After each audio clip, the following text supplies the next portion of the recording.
ना ही भविष्य निर्मित कर सकते। हम तो केवल धैर्य और साहस के साथ भविष्य को आलिंगन दे सकते, स्वागत कर सकते हैं भविष्य का। तो क्या जीवन का हर पल जीवन से नहीं भर जाएगा? स्वयं विचार कीजिए।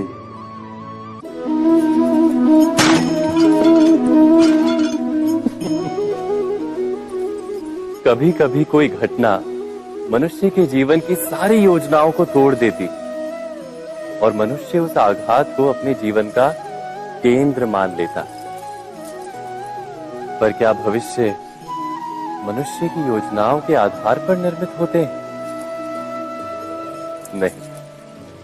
जिस प्रकार किसी ऊंचे पर्वत पर सर्वप्रथम चढ़ने वाला उस पर्वत की तलाई में बैठकर जो योजना बनाता है, क्या वही योजना उसे उस पर्वत की चोटी तक पहुंचाती है? नहीं। वास्तव में वो जैसे जैसे ऊपर चढ़ता है वैसे वैसे उसे नई नई चुनौतियां, नई नई विडंबनाएं, नए नए अवरोध मिलते हैं। प्रत्येक पद पर वो अपने अगले पद का निर्णय करता है। प्रत्येक पद पर उसे अपनी योजनाओं को बदलना पड़ता है। कहीं पुरानी योजना उसे खाई में ना ढकेल दे। वो पर्वत को अपने योग्य नहीं बना पाता, केवल स्वयं को पर्वत के योग्य बना सकता है। क्या जीवन के साथ भी ऐसा ही नहीं? जब मनुष्य जीवन में किसी एक चुनौती को, एक अवरोध को अपने जीवन का केंद्र मान लेता है, अपने जीवन की गति को ही रोक देता है, तो वो अपने जीवन में सफल नहीं बन पाता और ना ही सुख और शांति प्राप्त कर पाता। अर्थात जीवन को अपने योग्य बनाने के बदले स्वयं अपने को जीवन के योग्य बनाना ही सफलता और सुख का एकमात्र मार्ग नहीं। स्वयं विचार कीजिए।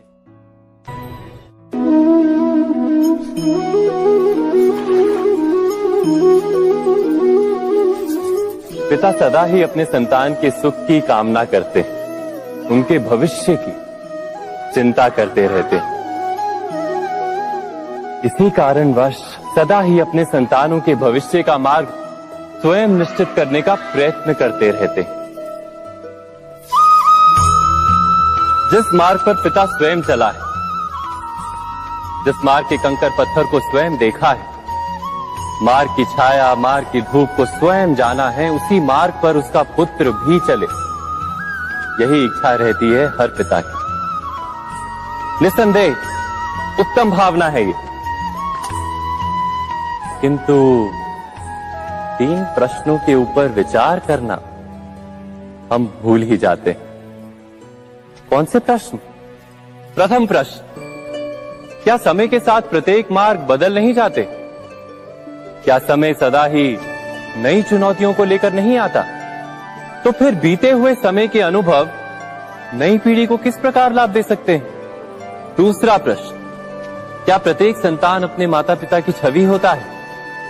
हाँ, संतानों को संस्कार तो अवश्य माता पिता देते हैं, किंतु भीतर की क्षमता तो ईश्वर देते हैं। तो जिस मार्ग पर पिता को सफलता मिली है, विश्वास है कि उसी मार्ग पर उसकी संतानों को भी सफलता और सुख प्राप्त होगा। तीसरा प्रश्न, क्या जीवन के संघर्ष और चुनौतियां लाभकारी नहीं होती? क्या प्रत्येक नया प्रश्न एक नए उत्तर का द्वार नहीं खोलता? तो फिर संतानों को नए नए प्रश्नों, संघर्षों और चुनौतियों से दूर रखना, ये उनके लिए लाभ करना कहलाएगा या हानि पहुंचाना?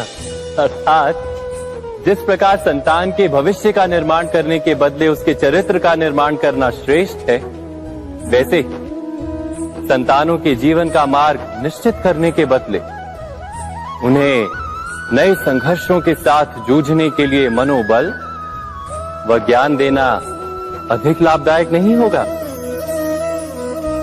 स्वयं विचार कीजिए।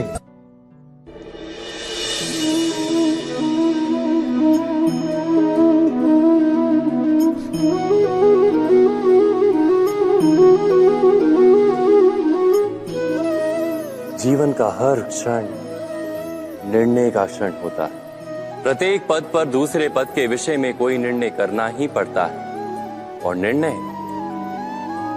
निर्णय अपना प्रभाव छोड़ जाता है। आज किए गए निर्णय भविष्य में सुख अथवा दुख निर्मित करते हैं, ना केवल अपने लिए, अपने परिवार के लिए भी, आने वाली पीढ़ियों के लिए भी। जब कोई दुविधा सामने आती है तो मन व्याकुल हो जाता है, अनिश्चय से भर जाता है। निर्णय का वो क्षण युद्ध बन जाता है और मन बन जाता है युद्ध भूमि। अधिकतर निर्णय हम दुविधा का उपाय करने के लिए नहीं, केवल मन को शांत करने के लिए लेते हैं। पर क्या कोई दौड़ते हुए भोजन कर सकता है? नहीं। तो क्या युद्ध से जूझता हुआ मन कोई योग्य निर्णय ले पाएगा?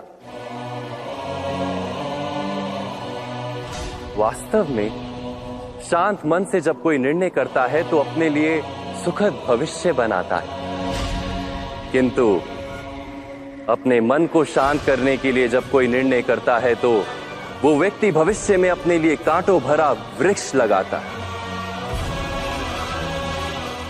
स्वयं विचार कीजिएगा।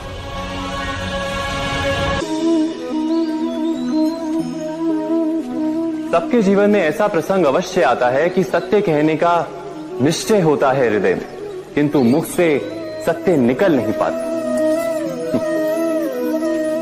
कोई भय मन को घेर लेता है। किसी घटना अथवा प्रसंग के बारे में बात करना या फिर स्वयं से कोई भूल हो जाए उसके बारे में कुछ बोलना, क्या ये सत्य है?